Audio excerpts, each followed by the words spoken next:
नमस्कार दोस्तों, मेरा नाम है अशोक सिंह मर्तोलिया और मैं एक स्पोर्ट्स जर्नलिस्ट हूं। आज हम बात करेंगे आईसीसी वर्ल्ड कप में इंडिया और ऑस्ट्रेलिया के बीच होने वाले पहले मैच की। दोस्तों, इंडिया का पहला मैच है विश्व की सबसे हैवीवेट टीम ऑस्ट्रेलिया से। अब क्यों ऑस्ट्रेलिया की टीम हैवीवेट है? क्या है इस टीम में जो हमारी टीम में नहीं है? 5 बार की विश्व चैंपियन है। इंडिया के खिलाफ क्रिकेट विश्व कप में 12 मैचेस खेल चुकी है, जिसमें से 8 मैच ऑस्ट्रेलिया ने जीता है और इंडिया ने सिर्फ 4 मैचों में ऑस्ट्रेलिया को हराया है। मतलब इसे अगर हम प्रतिशत में निकालें तो इंडिया 33% मैच ही जीत पाई है, जबकि ऑस्ट्रेलिया का इंडिया के खिलाफ रिकॉर्ड 66% का है। तो क्रिकेट विश्व कप में इंडिया और ऑस्ट्रेलिया के बीच खेले गए मैचों को देखें तो हिस्ट्री ऑस्ट्रेलिया के साथ है। दोस्तों, क्रिकेट में इंडिया को ऑस्ट्रेलिया के खिलाफ हमेशा परेशानी होती है। जब भी इन दोनों टीमों का मुकाबला हुआ है, ऑस्ट्रेलिया ने ज्यादातर समय बाजी मारी है। हमारी क्रिकेट टीम ऑस्ट्रेलिया से क्यों हार जाती है, उसका सबसे बड़ा कारण है साइकोलॉजिकल। ऐसा नहीं है कि हमारी टीम उनसे कमजोर है, वो इसलिए कि ऑस्ट्रेलिया को लगता है कि हम इंडिया को आसानी से हरा देंगे और इंडिया को लगता है कि हम ऑस्ट्रेलिया को हरा नहीं पाएंगे। अब आप जून में जो इंडिया और ऑस्ट्रेलिया के बीच आईसीसी वर्ल्ड टेस्ट चैंपियनशिप हुई थी, उस मैच को देखें तो इंडिया की टीम ने उस मैच में पहले से ही हार मान ली थी। दूसरी तरफ ऑस्ट्रेलिया की टीम इसकी बिल्कुल अपोजिट है। उनको लगता है कि वे किसी भी टीम को आराम से हरा देंगे और जब इस माइंडसेट के साथ कोई भी टीम मैदान पर उतरती है तो उनको हराना आसान नहीं होता। अब दोस्तों, हिस्ट्री तो ऑस्ट्रेलिया के साथ है, लेकिन संडे को होने वाले महामुकाबले में इंडिया के साथ क्या है? तो दोस्तों, इंडिया के साथ है होम एडवांटेज। जब आप अपने घर में खेलते हैं तो आपको कई चीजों का फायदा होता है। सबसे बड़ा फायदा, आप अपने गेंदबाजों के हिसाब से पिच तैयार करते हैं। पिच मेंटेन करने वालों को क्यूरेटर कहते हैं। मैच शुरू होने से पहले क्यूरेटर को कहा जाता है कि पिच में से घास हटानी है, सरफेस को ज्यादा हार्ड बनाना है या नहीं, स्पिनर के हिसाब से पिच तैयार करना है या फिर फास्ट बॉलर के हिसाब से। यह सब क्यूरेटर के हाथ में होता है। तो क्यूरेटर इस तरह से पिच बनाता है जिससे अपने देश की टीम के बल्लेबाजों और गेंदबाजों दोनों को फायदा पहुंचे। तो इस डिपार्टमेंट में हम ऑस्ट्रेलिया से आगे हैं। अब और वो क्या चीज है जिसमें इंडिया ऑस्ट्रेलिया से आगे है? दोस्तों, हमारी बल्लेबाजी क्रम ऑस्ट्रेलिया से ज्यादा स्ट्रांग है। नंबर 1 से लेकर नंबर 8 तक एक से बढ़कर एक बैट्समैन। एक वक्त था जब युवराज सिंह के जाने के बाद मिडिल ऑर्डर बैटिंग लाइनअप एकदम खत्म हो गया था, लेकिन अब ऐसा नहीं है। आप किसी भी बल्लेबाज को किसी भी बैटिंग ऑर्डर में खिला सकते हैं। अगर शुभमन गिल अनफिट है तो ईशान किशन से ओपनिंग करा सकते हैं। यहां तक कि केएल राहुल भी ओपनिंग कर सकते हैं। पिच और सिचुएशन के हिसाब से किसी भी बल्लेबाज को किसी भी बैटिंग ऑर्डर में शफल कर सकते हैं। यही हमारी बैटिंग ऑर्डर की सबसे बड़ी स्ट्रेंथ है। दो स्पिनर अश्विन और कुलदीप यादव ऑस्ट्रेलिया के बल्लेबाजों के लिए खतरनाक हो सकते हैं। अब क्यों खतरनाक हो सकते हैं, आइए इसके पीछे का रीजन जानते हैं। दोस्तों, Ashwin right hand off spinner है, जबकि Kuldeep Yadav left arm chinaman. दोनों की डायरेक्शन एकदम अलग अलग है। अश्विन वेरिएशन के साथ तेज गेंदबाजी करते हैं, यानी वे अलग अलग तरह के बॉल डालते हैं, जबकि कुलदीप यादव बॉल को फ्लाइट ज्यादा कराते हैं, यानी वो गेंद को हवा में ज्यादा देर तक रखते हैं। अब बॉल को हवा में ज्यादा देर रखने का मतलब है बल्लेबाज को शॉट खेलने के लिए ललचाना।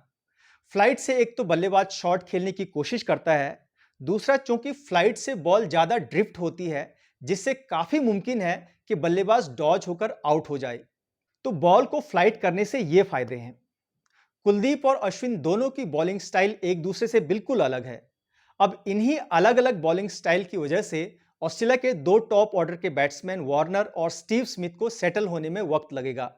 हालांकि कुलदीप यादव और आर अश्विन को इनके खिलाफ गेंदबाजी करने का शायद ही मौका मिले, क्योंकि तब तक शायद ये दोनों बल्लेबाज आउट हो चुके होंगे। लेकिन ऑस्ट्रेलिया के जो भी बल्लेबाज इनके सामने होंगे, उन्हें रन बनाने में परेशानी होगी।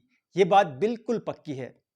अब दोस्तों, इंडिया की हमेशा आलोचना होती थी कि हमारे पास जेन्युइन फास्ट बॉलर नहीं है। इंडिया कभी भी फास्ट बॉलर प्रोड्यूस नहीं कर सकता। तो अब ये मिथ धीरे धीरे टूट रहा है, क्योंकि हमारे यहां भी अब अच्छे क्वालिटी के फास्ट बॉलर आने लगे हैं। जसप्रीत बुमराह और मोहम्मद सिराज को ही देख लीजिए। एशिया कप में मोहम्मद सिराज की गेंद कितनी जबरदस्त सीम हो रही थी।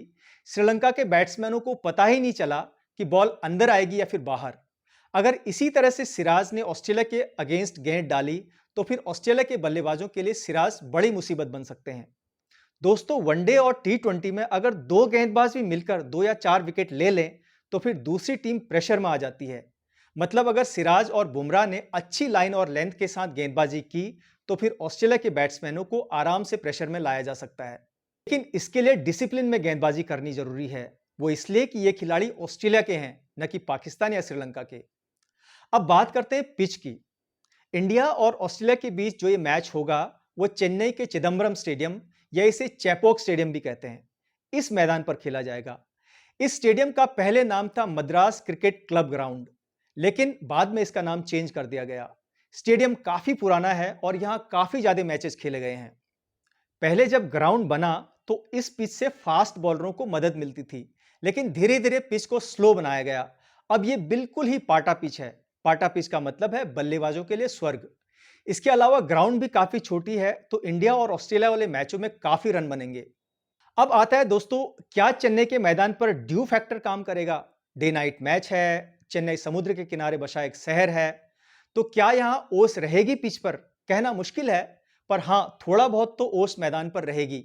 वो इसलिए कि डे नाइट मैचों में ड्यू का कुछ तो असर जरूर होता है, पर उतना असर नहीं होगा क्योंकि मॉनसून सीजन चला गया है, चेन्नई में बारिश नहीं हो रही है, तो ऐसे में ओस बहुत कम रहेगा जिसका ज्यादा फर्क नहीं पड़ेगा। अब दोस्तों बात करते हैं टॉस के बारे में। जो भी टीम टॉस जीतेगी वह पहले बैटिंग करेगी, क्योंकि नेचुरल सनलाइट में बैटिंग करना आसान होता है। गेंद बल्ले पर आसानी से आती है और रन बनाना आसान होता है।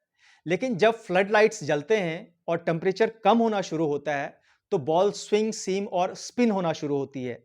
इसके अलावा फ्लड लाइट में बैट्समैन को बैटिंग करने में हमेशा दिक्कत पेश आती है। वो इसलिए कि नेचुरल सनलाइट और आर्टिफिशियल लाइट में फर्क होता है। नेचुरल सनलाइट में आप बॉल को आसानी से देख सकते हैं, लेकिन आर्टिफिशियल लाइट में बॉल को ट्रैक करना आसान नहीं होता। इसलिए इस मैच में जो भी टीम बाद में बैटिंग करेगी उनको रन बनाने में दिक्कत पेश आएगी। इसलिए टॉस जीतने वाले की कोशिश होगी कि वे पहले बैटिंग कर कंडीशन का फायदा उठाए और एक बड़ा स्कोर स्कोर बोर्ड पर टांगे। अब कितना स्कोर सेफ रहेगा इस मैदान पर? मुझे लगता है कि चेन्नई के चेपॉक स्टेडियम में 280 से लेकर 300 के बीच का स्कोर सेफ रहेगा। अब शो समाप्त करने से पहले एक बार फिर ऑस्ट्रेलिया के बारे में बात करते हैं। इंडियन बॉलरों को स्मिथ, वार्नर और मैक्सवेल से बच के रहना होगा। अगर बुमराह, सिराज और कुलदीप यादव ने इन तीनों को काबू कर लिया तो मैच को काफी हद तक हम कंट्रोल कर सकते हैं। गेंदबाजी में पैट कमिंस और मिचेल स्टार्क से बच के रहना होगा। तो कुल मिलाकर इंडियन टीम को ऑस्ट्रेलिया के 3 बैट्समैन और 2 बॉलरों पर नजर रखनी होगी। अगर ऐसा करने में मैन इन ब्लू कामयाब होती है तो वर्ल्ड कप की शुरुआत जीत से होगी। और विश्व कप का अभियान जीत से शुरू करने का मतलब है आने वाले मैचों में खिलाड़ियों पर मैच जीतने का ज्यादा प्रेशर नहीं होगा और बैट्समैन खुलकर रन बनाएंगे। तो मेरी ओर से टीम इंडिया को ऑल द बेस्ट। तो फिलहाल मर्तुलिया स्पोर्ट्स पर इतना ही। अगर आपको मेरे चैनल पर यह वीडियो पसंद आया हो तो आप इसे लाइक, शेयर और सब्सक्राइब कर दीजिए। मेरा वीडियो देखने के लिए आपका बहुत बहुत शुक्रिया। नमस्कार।